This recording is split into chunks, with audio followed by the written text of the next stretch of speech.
Hello friends, Radhe Radhe everyone. दोस्तों, आज सभी को चैत्र नवरात्रि की बहुत बहुत शुभकामनाएं। जय माता दी। फ्रेंड्स, आज की वीडियो में हम देखेंगे कि नवरात्रि पर स्थापना के बाद पूरे 9 दिन तक पूजा हमें कैसे करनी है, नवरात्रि पर प्रथम दिन की स्थापना हमें कैसे करनी है और पूजा कैसे करनी है। इसका वीडियो हमारे चैनल पर आ चुका है, आप वहां जाकर आप देख सकते हैं। प्रथम दिन स्थापना और पूजा करने के बाद दूसरे नवरात्रि से हमें पूजा कैसे करनी है, इसके विषय में आज का वीडियो है। तो चलिए वीडियो को शुरू करते हैं। दूसरे नवरात्रि के दिन सुबह सुबह स्नान आदि करने के बाद सबसे पहले चौकी को हमें साफ करना है। तो चलिए हम चौकी को साफ कैसे करना है। दिया हमने जो जलाया था उसे हम साफ करेंगे और उसी में दोबारा से हम दिया जला देंगे। और हमने जो हवन किया था उसकी जो राख है उसे आप पौधों में डाल दीजिए या फिर किसी भी पॉलीथीन या बर्तन में इकट्ठा कर कर रख लीजिए। पूरे 9 दिन तक की जो हवन सामग्री की जो राख होगी उसे एक साथ विसर्जित आप कर सकते हैं। तो हम यहाँ पर मैं एक पॉलीथीन में इकट्ठा कर लेंगे। डेली जो भी विसर्जन का सामान होगा, पुष्प वगैरह, माला, उसे हम इकट्ठा कर लेंगे। और इसके बाद जो हवन कुंड है, बेशक ये मिट्टी का है, इसे हम 9 दिन तक हमें इसे यूज़ करना है। इसी को अच्छे से साफ हम कर लेंगे क्योंकि इसमें हमें अंगारी हमको रखनी है और अग्नि में सब कुछ शुद्ध हो जाता है। तो इसी हवन कुंड को हम दोबारा से 9 दिन तक हम यूज़ कर सकते हैं। तो देखिए यहाँ पर मैंने हवन कुंड साफ कर लिया है और इसे ही हम दोबारा से पूजा में यूज़ करेंगे। अब देखिए जितने भी पुष्प हमने पहले एक दिन पहले हमने चढ़ाए थे उन पुष्प को हम हटा लेंगे और मूर्ति जो हमने स्थापना करी है उनको हमको बिल्कुल नहीं हिलाना है, ना ही कलश को हमको हिलाना है। इस बात का आपको ध्यान रखें। तो हम बहुत ही आसानी से धीरे धीरे से हम पुष्प को हम हटा लेंगे और इन सभी को हम पौधों में भी हम डाल सकते हैं क्योंकि इससे खाद बन जाएगी। या फिर आप इकट्ठा कर लीजिए और एक दिन इन सभी सामग्री को आप विसर्जित कर देंगे। तो यहाँ पर मैंने सूखे पुष्प और के अलावा हमने इकट्ठा कर लिया है। अब हम चौकी को हम आराम से साफ करेंगे। इसके बाद दक्षिणा और श्रृंगार का जो सामान आपने चढ़ाया है वो वहीं रखा रहेगा। कलश व माता रानी की मूर्ति को हमें नहीं छेड़ेंगे। अब हम पूजा शुरू करते हैं।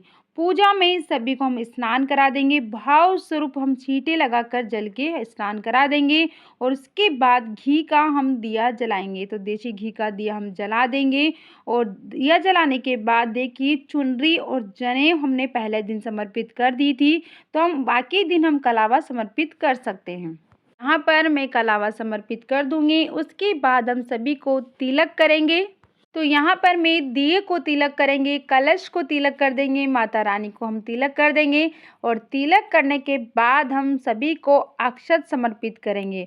और अगर आपके पास फूल है तो फूल समर्पित कर दीजिए और अगर नहीं है तो कोई बात नहीं है, बगैर फूलों के भी आप पूजा कर सकते हैं।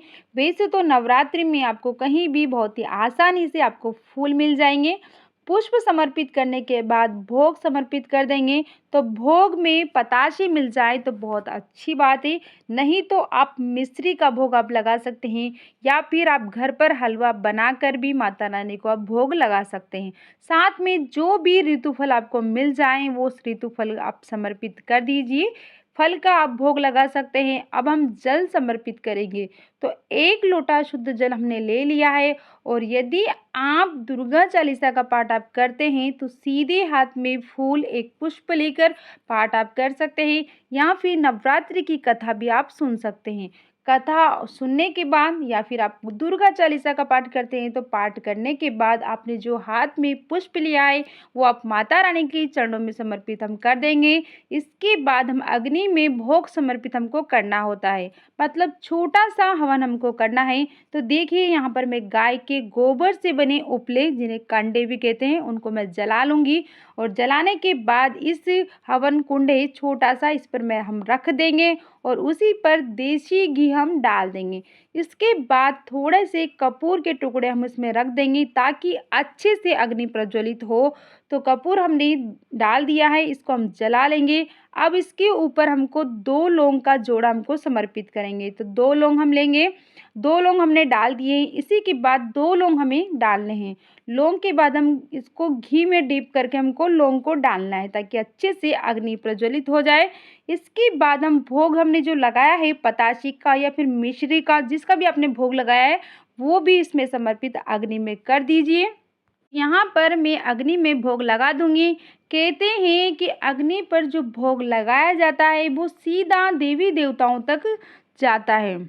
भोग लगाने के बाद हम आरती करेंगे। तो मैंने यहाँ पर एक प्लेट ले लिए और प्लेट में रोली से मैं स्वास्तिक बना लूँगी। धूप दीप हम जला लेंगे क्योंकि धूप बत्ती जलाने से घर में पॉजिटिव एनर्जी आती है। तो आपको धूप बत्ती ज़रूर से जलानी है।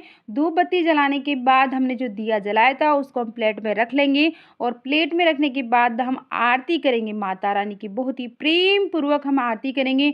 जो भी माता रानी की आपको आरती आए वो गाकर घर के सभी सदस्य माता रानी की हम आरती करेंगे। आरती करने के बाद हाथ जोड़कर पूजा में रही कमी की हम क्षमा याचना करेंगे और अपनी मनोकामनाएं माता रानी से हम बोलेंगे।